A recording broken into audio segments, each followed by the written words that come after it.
Good morning mga ka-broiler. Isang mapagpalang araw sa ating lahat. Ang topic po natin ngayon ay bakit nga ba nagkakahalak ang broilers? Sa klima po natin ngayon, di po talaga imposible na tamaan ng sakit ang ating mga alagang broiler. Lalo na at paiba-iba ang ating klima. Kaya kinakailangan po maiwasan din natin ang pagkakasakit ng ating mga alagang manok. Siyempre pati na rin po yung nag-aalaga, kinakailangan mag-ingat din. Katulad nga po ng alak, sipon, pisik at marami pang iba. Katulad po sa nangyari sa aking mga alagang broilers na tinamaan ng halak. Isang po ang naging dahilan mga ka-broiler, nakalimutan kong ibaba yung manta kasi medyo umingit. Ang problema, umula naman ng malakas, tapos sinamahan pa ng malakas na hangin. Kaya ayun, doon na nag-umpisa yung pagkakaroon ng halak ng aking mga manok. Bata-bata pa kasi makakalimutin na.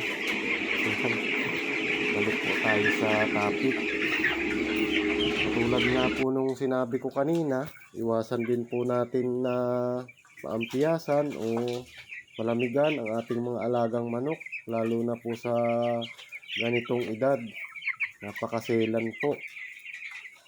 Saka yung mauubusan po sila ng painom, higing sanhi din po yan ng paghahalak kasi uhaw na uhaw po yan, tapos biglang iinom. Ayan, isa rin po yung nagiging sanhi. Kaya hanggat maaari, huwag natin pawalan ng tubig o vitamins ang ating mga alaga.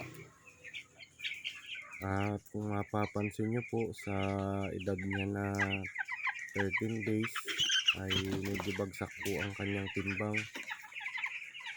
Isa rin po yan sa naging epekto ng kanyang halak.